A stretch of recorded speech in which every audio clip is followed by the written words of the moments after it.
Olá! Sabe aquela rua asfaltada na porta de casa? Ou então o computador novo no hospital do bairro? Pois é, cada serviço público que a gente usa no dia a dia começa com um processo que tem um nome bem específico: licitação. É basicamente o jeito que o governo usa para transformar o dinheiro dos nossos impostos em coisas concretas para a população. Nesta nossa análise, a gente vai desvendar direitinho como esse processo funciona, onde é que ele pode dar muito errado e, claro, quais são as estratégias mais modernas que estão sendo usadas para proteger esses recursos que, no fim das contas, são de todos nós. Vamos nessa?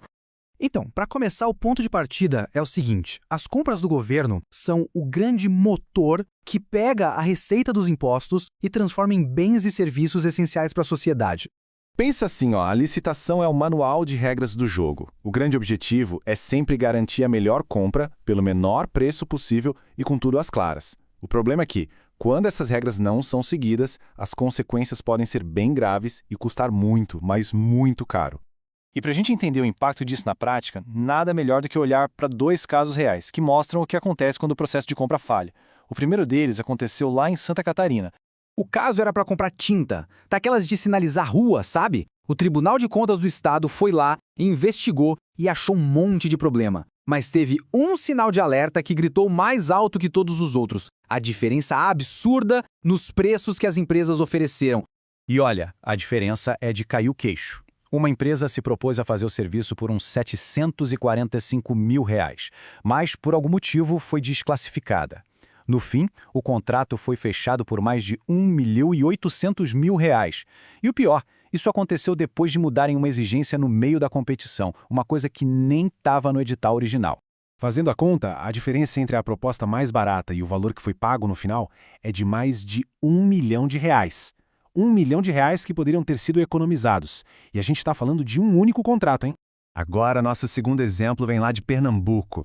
E aqui o problema era mais embaixo, sabe? Não foi um contrato específico, mas uma falha no sistema todo. A Câmara Municipal simplesmente não tinha regras claras para gastar com diárias de viagem e cursos de capacitação. E essa falta de regra é uma porta aberta para o desperdício. Para arrumar a casa, o Ministério Público teve que entrar em campo. Estabeleceu um processo bem claro, com 4 passos.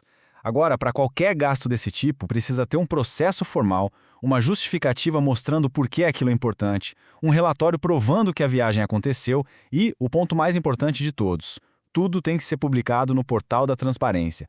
Esses dois problemas, tanto esse caso pontual lá em Santa Catarina, quanto o problema sistêmico em Lagoa Grande, eles deixam uma coisa bem óbvia.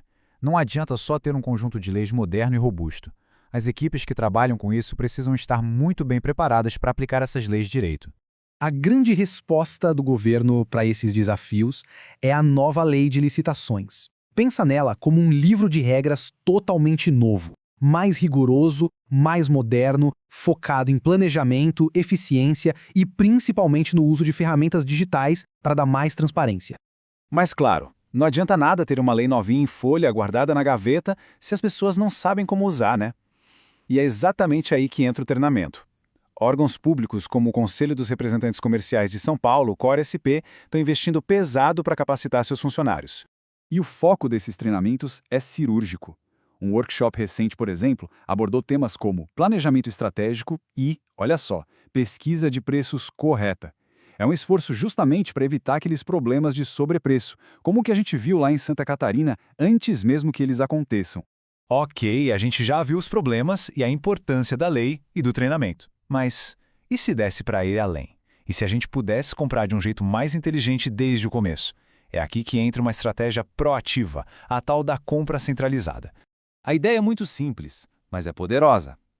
Em vez de centenas de órgãos públicos fazendo um monte de comprinhas separadas, o Ministério da Gestão e Inovação junta a demanda de todo mundo. Comprando em grande escala, o poder de negociar preços muito melhores é outro, né? E não é só teoria não, como o próprio Ministério já afirmou, comprar em grande volume simplesmente derruba os preços. Para ter uma ideia do impacto real disso, dá uma olhada no que aconteceu num contrato recente para serviços de telefonia móvel.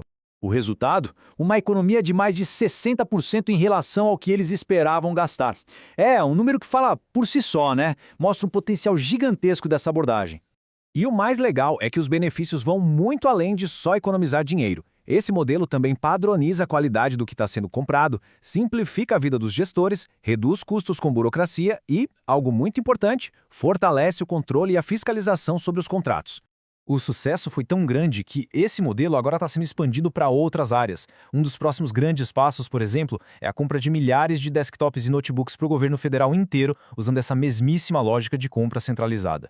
Bom, a gente passou pelos problemas, viu algumas das soluções, então o que fica de tudo isso? Qual é, digamos, o grande resumo da ópera?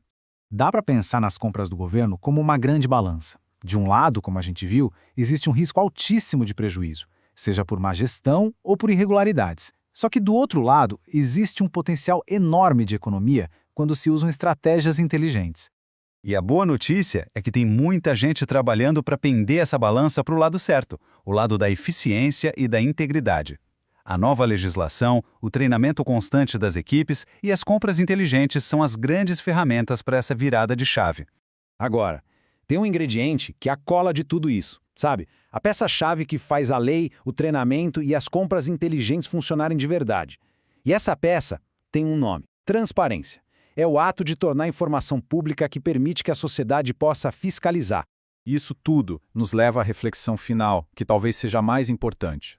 As ferramentas, os portais da transparência, eles estão aí, cada vez mais acessíveis. A informação existe e está disponível. A questão que fica é quem vai usar essa informação para cobrar, para monitorar e para garantir que cada centavo do dinheiro público seja bem gasto.